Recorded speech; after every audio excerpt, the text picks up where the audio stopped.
হ্যাঁ, যারা হজ করতে যায় আবু জেহেলের বাসায় একটু তাদের যাইতে হয়, কথা কয় না? যাইতে হয় না কি সালাম করতে? না সব ময়লা আবর্জনা পরিষ্কার করতে? এই জন্য টাকার অহংকার, ক্ষমতার অহংকার, ধন সম্পদের অহংকার যদি করেন, আপনার বাড়িটারেও আবু জেহেলের মতো টয়লেট বানায় দিতে কি সময় লাগবে? আবু জেহেল অহংকারী, আল্লাহ তারও ধ্বংস করে দিয়েছেন। ধ্বংস করছে কি দিয়া? বড় কোনো জিনিস দিয়া না, সাধারণ জিনিস দিয়ে আল্লাহ তাআলা ধ্বংস করছে। মাত্র 7 থেকে 9 বৎসরের অথবা 9 থেকে 11 বৎসরের বালক দুই ভাই, এই দুই ভাইয়ের হাতে আবু জেহেলের মতো পাওয়ারফুল নেতাকে দুনিয়ার থেকে নিঃশেষ করে দিয়েছেন যিনি, তিনি কে? বিশ্বাস আছে কি? ছোট্ট বালকরা নবীজির কাছে গেছেন, বদরের প্রান্তরে আমরা যাব। নবীজি বললেন তোমাদের যাওয়ার সুযোগ নাই, তোমরা ছোট মানুষ, তোমরা যেতে পারবে না। সুবহানাল্লাহ বলতে ইচ্ছে করে না? এই কথা বলার পরে বড় ভাই বলছে, হুজুর আমি যদি ওদের সাথে লাইনে দাঁড়াই আর যদি টিকে যাই তাহলে তো সমস্যা নাই। বলল যে ঠিক আছে যাও। ও একটু উঁচা লম্বা বেশি ছিল বয়সের তুলনায়। লাইনে দাঁড়িয়েছে তো কাজ হয়ে গেছে। ছোট ভাই বলছে, হুজুর ওকে নিচ্ছেন আর আমাকে নিচ্ছেন না, আমিও যাব। নবীজি বলেন তুমি গিয়ে কি করবে? তুমি ছোট্ট মানুষ, বরং তুমি বাসায় যাও, তোমার মার কাছে যাও, তোমাকে যাইতে হবে না জিহাদের ময়দানে। বলে হুজুর আমার মা পাঠিয়েছেন আমাদেরকে বদরের প্রান্তরে যাওয়ার জন্য। সুবহানাল্লাহ। আর আমরা জিহাদের কথা শুনলে 60 বছর 70 বছর হয়ে গেছে, হাজি চাপ গাজী চাপ, জিহাদের কথা শুনলেই আমাদের জঙ্গিবাদের গন্ধ শুরু হয়। এই যে একটা অবস্থা শুরু হয়ে যায়। আর ছোট্ট বাচ্চা 9 বছর, সেও বুঝেছে যে জিহাদের ময়দানে গেলে, জিহাদ করে শহীদ হলে আল্লাহর তরি জান্নাতে যাইতে আর কোনো বাধা থাকে না। জোরে কোন সুবহানাল্লাহ। তাহলে জান্নাতে যাওয়ার পথ হচ্ছে জিহাদের পথ। আর এই জিহাদের কথা শুনলে আমাদের জ্বালাপালা শুরু হয়ে যায়, আমাদের বিরোধিতা শুরু হয়। আস্তে করে বলেন ঠিক না বেঠিক? নবীজি বললেন তুমি ছোট মানুষ, তোমাকে যাওয়া যাবে না। বলে হুজুর ওরে তো লম্বা দেখছেন, আর আমি কিন্তু শক্তিতে ওর চেয়ে বেশি। জোরে বলবেন না? বুদ্ধিমত্তার পরিচয় দিলেন যে হুজুর জিহাদের ময়দানে তো শক্তির প্রয়োজন আছে, আমার বড় ভাইয়ের চেয়ে আমার শক্তি কিন্তু বেশি। জোরে বলবেন না? নবীজি ডেকে বললেন মাআশার মুআউইজ, তাহলে তোমরা দুইজনে যেহেতু শক্তির পরীক্ষা, দুইজনে কুস্তি লড়ো, কুস্তি লড়ে যার শক্তি বেশি হবে তাকেই আজকে জিহাদের ময়দানে নিয়ে যাওয়া হবে। নবীজির কথা শুনে দুই ভাই কুস্তি লড়া শুরু করেছেন। বড় ভাই সাধারণত ভাবে শক্তি বেশি, ছোট ভাইকে নিচে ফেলে দিয়েছেন। ছোট ভাই কানের গোড়ায় বড় ভাইয়ের কানের কাছে মুখটা লাগাইয়া কি যেন ফিসফিস করে বলছেন। নবীজি তাকিয়ে দেখলেন আর নবীজির চোখ দিয়ে অঝরে পানি পড়া শুরু হয়ে গেল। ফিসফিস করে ছোট্ট ভাই বলছে, বড় ভাই এটা জিহাদের ময়দান, এটা জান্নাতে যাবার একটা সুবর্ণ সুযোগ। তুমি একা একাই জান্নাতে যাবা, আমাকেও জান্নাতি সাথী হওয়ার সুযোগ করে দাও। তুমি আমাকে নিচে ফেলে দিয়েছো একবার, অন্তত আরেকটা বার আমাকে সুযোগ দাও, যেন আমি রাসূলুল্লাহর কাছে বলতে পারি, হুজুর সেও একবার আমাকে তলে ফেলেছে, আমিও তো তাকে একবার তলে ফেলেছি, এই জন্য শক্তি তো আমারও কম না। চিৎকার দিয়ে কোন সুবহানাল্লাহ। মাআসার মুআব্বিজের এই দৃশ্য নবীজি ভালো করে খেয়াল করলেন। এবার ছোট ভাই বড় ভাইয়ের বুকের উপরে ওঠার সুযোগ পেলেন, উঠে গেলেন, উঠে হাত লাড়ায় নবীজিকে বলেন, নবীজি এই যে দেখেন আমার শক্তি।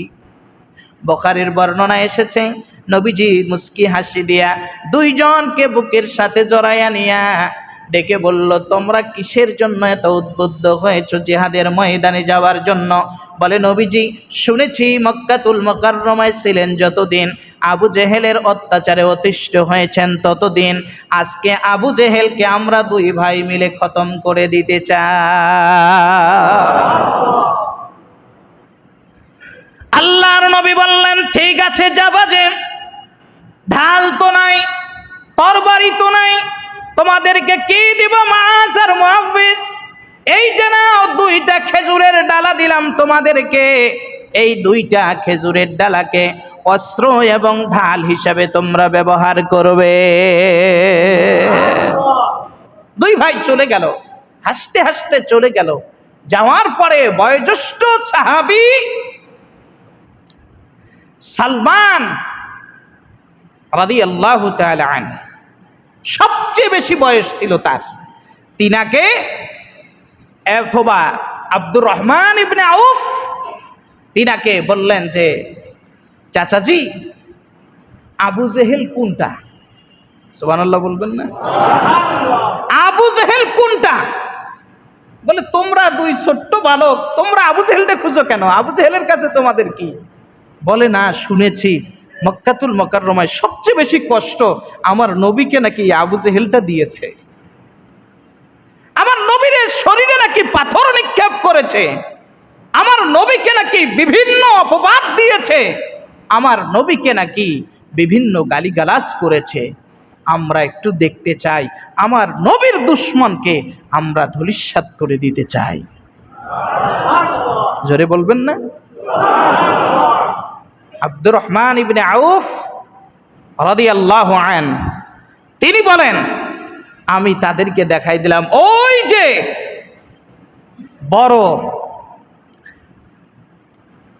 উটের উপরে আরোহণ করে ওই যে সবচেয়ে উঁচা যে ব্যক্তিটাকে দেখা যাচ্ছে, এই হচ্ছে আবু জেহেল। কিন্তু বাবা ওখানে যে যাবা, ওর হাতে তো অস্ত্র শস্ত্র অনেক, তোমাদের হাতে কি আছে? আমাদেরকে আল্লাহর রাসূল এই যে খেজুরের দুইটা ডালা দিয়েছে অস্ত্র এবং ঢাল হিসেবে ব্যবহার করার জন্য। দুই ভাই চলে গেছে। তো চলে যাবার পরে সাহস দেখেন, সামনে দাঁড়ায় বলে, আপনি কি আবু জাহেল? বলে, হ্যাঁ। তো আপনি আমার নবীকে কষ্ট দিয়েছেন? বলে, হ্যাঁ। বলে, তাহলে আজকে আপনাকে ছাড় হবে না। আস্তে করে কোন নবীজির সাহাবী, ছোট্ট সাহাবী যখন বলছে, আবু জেহেল অট্ট হাসিতে ফেটে পড়ছে যে এইগুলা কোন থেকে কি আসছে, কি বলে না বলে। বলে, বাবা তোমরা ছোট্ট মানুষ, তোমরা এখান থেকে সরে যাও। এই ন্যূনতম বিবেক ছিল আবু জেহেলের যে ছোট্ট মানুষ, তাদের উপরে আক্রমণ করা যাবে না, অথচ আজকে ইসরাইল নামক এই পৃথিবীর নিকৃষ্ট জীবরা এরা শিশু বাচ্চা পর্যন্ত হত্যা করতেছে। কথা বলেন ঠিক কিনা? তাদের ধ্বংস অবশ্যই অবশ্যই অনিবার্য। আজকে যেই রঙ্গলীলায় মেতে উঠেছে জালিমেরা, আগামী দিন এদেরও ধ্বংস হবে কি হবে না? বলেন হবে কি হবে না? অবশ্যই হবে। মুসলিম মিল্লাতের ভয় পাওয়ার, চিন্তা করার, টেনশন করার কোনো কারণ নাই। যতদিন পর্যন্ত এই তামাম পৃথিবী মুসলিমরা শাসন না করবে, ততদিন পর্যন্ত আল্লাহর কিয়ামত হবে না। চিৎকার দিয়ে কোন সুবহানাল্লাহ। এই জন্য আগামী দিন আমাদের সুদিন আসতেছে, টেনশনের কোনো কারণ নেই। সম্মানিত ভাই সব, আবু জাহেল অট্টহাসিতে ফেটে পড়ে ওদেরকে যখন বললেন চলে যাও, এরা বলল না, আমরা যাব না। বলে তাহলে কি করতে চাও? তোমার সাথে আমরা যুদ্ধ করতে চাই। দুই ভাই চলে গেলেন। এইভাবে বলার পরে এবার আবু জাহেল বলে তাহলে কি করতে চাও বলো। বলে কি করতে চাই সেটা নয়, বরং বুখারীর বর্ণনা এসেছে দুই ভাই আবু জেহেলের ওই আরোহিত সেই উটের পেটের ভিতরে আঘাত করলো। আঘাত করার কারণে পেটটা কেটে গেল, রক্তক্ষরণ হওয়া শুরু হলো। এই দৃশ্য দেখে আবু জেহেল উপর থেকে যখন তরবারি দিয়ে যখন আঘাত করলো, এক ভাইয়ের হাতটা কেটে গেল, কিন্তু শুধু চামড়ার ভিতরে ঝুলে আছে। আব্দুর রহমান ইবনে আউফ রাদিয়াল্লাহু আনহু বলেন, আমি দৃশ্যটা দেখছিলাম, দুই ভাই এমন জোরে আবু জেহেলের উপরে পালাক্রমে আঘাত করতেছিল, ওই খেজুরের ডালা যেন দাঙ্গা তরবারিতে রূপান্তরিত হয়ে গেছে। আবু জেহেল কে আঘাত করতে করতে এবার আবু জেহেল পড়ে গেল। এই অবস্থায় ওই যে মুআউযিজ যখন হাতটা বারবার যুদ্ধ করতে বাধা সৃষ্টি করছিল, পায়ের তলায় নিয়ে টান দিয়া হাতটাকে ছিঁড়ে ফেলে আবার আবু জেহেলের উপরে আক্রমণ করতে করতে একবারে নিঃশ্বাস যাওয়া যাওয়া অবস্থায় যখন উপক্রম হয়ে গেল, ওই সময় আল্লাহ রাব্বুল আলামিনের পক্ষ থেকে নোটিশ, আবু জেহেলকে দুইজনের মাধ্যমে আক্রমণ করাবো, কিন্তু আমি আব্দুল্লাহ ইবনে মাসউদ রাদিয়াল্লাহু তাআলা আনহুর মাধ্যমে তাকে দুনিয়ার থেকে বিদায় করব। জোরে কোন সুবহানাল্লাহ। আব্দুল্লাহ ইবনে মাসউদের মাধ্যমে তার জীবন শেষ হবে। এইদিকে আব্দুল্লাহ ইবনে মাসউদ বদরের প্রান্তরে দৌড়াচ্ছেন, আবু জেহেল কোথায়? সুবহানাল্লাহ বলবেন না? আবু জেহেল কোথায়? খুঁজতে খুঁজতে খুঁজতে খুঁজতে দেখ এই রকম দুই হাত সরায় দিয়া, দুই পা সরায় দিয়া, কোন রকম নিঃশ্বাস যায় আর আসে। আব্দুল্লাহ ইবনে মাসউদ বুকের উপরে বসলেন, বসার পরে কান ধরে টান মারলেন। কান ধরে যখন টান মারে কিন্তু আসে না। এবার আব্দুল্লাহ ইবনে মাসউদের কাছে খেজুরের যে ডালা আছে, এক কান দিয়ে ঢুকায়া আরেক কান দিয়ে বাইর করিয়া তাই না হেসরায়া নবীজির রাজ দরবারে আবু জেহেলের লাশ পৌঁছায় দিছে। আরো আস্তে করে বলে, যারা আবু জেহেলের বংশধর তারা কিছু বলা লাগবে না। কারা কারা আবু জেহেলের বংশধর এখানে আছেন? ওই যে এখনো কয় না আছেন কেউ? তো মুখ এখনো খুলেন নাই যে? নিয়ে গেছে নবীজির দরবারে। ইতিহাস আপনাদের জানা আছে, আমি ইতিপূর্বে শুনিয়েছি। তো আবু জেহেলকে ধ্বংস করলো কে? আস্তে করে বলেন। আল্লাহ বলেন কুতিলাল ইনসানু মা আকফারা, আবু লাহাবকে আমি ধ্বংস করেছি, আবু জেহেলকে আমি ধ্বংস করেছি। আজও যদি পৃথিবীর জমিনে কেউ সীমা লঙ্ঘন করে তাকেও আমি ধ্বংস করব। কথা বলেন ঠিক কিনা? এইবার আসেন, নমরুদকে ধ্বংস করছে কে? কথা কয় না? নমরুদকে ধ্বংস করছে কে? কি দিয়া পিটাইয়া? কথা কয় না দেখি। কি দিয়া? জুতা দিয়া পিটাইয়া দুনিয়ার থেকে বিদায় করছে। এই নমরুদ এত পাওয়ারফুল যে নিজেকে খোদা দাবি করতেও বাদ রাখে নাই। সর্বশেষ কি হয়েছে বলেন তো? জুতার বাড়ি খেয়ে দুনিয়ার থেকে বিদায় হয়েছে। আচ্ছা বলেন তো অপরাধ কি ছিল? কারণ কি ছিল? ধ্বংস হওয়ার কারণ কি?